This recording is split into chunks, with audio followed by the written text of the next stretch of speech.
നമസ്കാരം സുഹൃത്തുക്കളെ. റഹീം റഹീം എവിടെ പോയി? സൗദി ജയിലിൽ കിടക്കുന്ന റഹീം എവിടെ എന്നാണ് എന്റെ ചോദ്യം. കാരണം ഏകദേശം ഒരു വർഷം കഴിഞ്ഞു എന്ത് ചെയ്തിട്ട് ഇവർ 47 കോടിക്ക് മുകളിൽ പണം പിരിച്ചിട്ട്, അല്ലെ, 47 കോടിക്ക് മുകളിൽ ഇവർ പണം പിരിച്ചിട്ട് ഏകദേശം ഒരു വർഷം കഴിഞ്ഞു. എന്നിട്ടും റഹീം നാട്ടിലെത്തിയില്ല. റഹീം നാട്ടിലെത്തിയില്ല.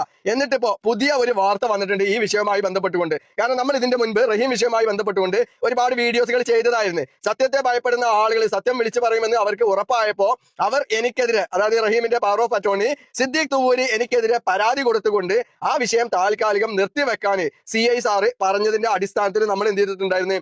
ആ വിഷയം താൽക്കാലികം നിർത്തിവെച്ചിട്ടുണ്ടായിരുന്നു. പക്ഷെ ഇനിയും മിണ്ടാതിരിക്കാൻ തൽക്കാലം കഴിയില്ല എന്നാണ് പറയാനുള്ളത്. കാരണം റഹീമിന്റെ പണപ്പിരിവ് മുതലേ ഇവർ പ്രചരിപ്പിച്ചിരുന്നത് നുണപ്രചാരണങ്ങളായിരുന്നു എന്നുള്ളത് നമുക്കൊക്കെ അറിയാവുന്ന കേസാണ്. അറിയാത്തവർക്കായിട്ട് ഞാൻ ഇവിടെ ഒരു പോസ്റ്റ് കൊടുക്കാം. അത് ഇങ്ങനെയാണ്: റഹീമിനെ തൂക്കിലേറ്റാൻ ഇനി 7 ദിവസം മാത്രം. സൗദിയിൽ വധശിക്ഷയ്ക്ക് വിധിക്കപ്പെട്ട റഹീമിന്റെ മോചനം. അതായത് തൂക്കിലേറ്റാൻ 7 ദിവസം, 6 ദിവസം, 5 ദിവസം, 4 ദിവസം എന്നൊക്കെ പറഞ്ഞുകൊണ്ടായിരുന്നു നമ്മുടെ നാട്ടിലെ സോഷ്യൽ മീഡിയയിലൂടെ പോസ്റ്റുകൾ പ്രചരിപ്പിച്ചിരുന്നതും എന്നിട്ട് ഇവർ പണപ്പിരിവ് നടത്തിയിരുന്നതും. ശരിക്ക് ഈ പറയുന്ന റഹീമിനെ വധശിക്ഷ വിധിച്ചിരുന്നോ? അങ്ങനെ ഒരു ഡേറ്റ് ഉണ്ടായിരുന്നോ? ഇല്ല എന്ന് ഞാൻ ഉറക്കെ വിളിച്ചു പറയും. അങ്ങനെ ഉണ്ട് എന്നുണ്ടെങ്കിൽ ഈ കമ്മിറ്റി ആ ഒരു വിധി പുറത്ത് വിടട്ടെ.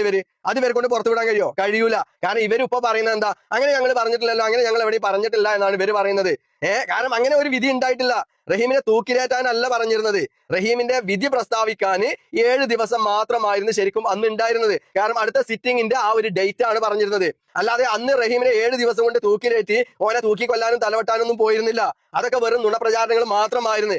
ഇപ്പോ ഈ കമ്മിറ്റി, ഞാനൊരു കാര്യം ചോദിക്കട്ടെ, കമ്മിറ്റിക്ക് കഴിയില്ല എന്നുണ്ടെങ്കിൽ അവര് കഴിവുകെട്ടവരാണ് എന്നുണ്ടെങ്കിൽ ഞങ്ങളെ കൊണ്ട് എല്ലാത്തിനും കഴിയുമെന്ന് പറഞ്ഞ് നടക്കുകയല്ല വേണ്ടത്.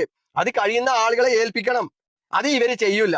കാരണം നമ്മൾ ഇവരെ കൊണ്ട് കഴിയാത്ത ഒരു കാര്യമായിരുന്നു ഉമ്മയെ സൗദിയിൽ കൊണ്ടുപോയി യാതൊരുവിധ ബന്ധനവും ഇല്ലാതെ റഹീമിനെ കാണിക്കുക എന്നുള്ളത്, അല്ലെ?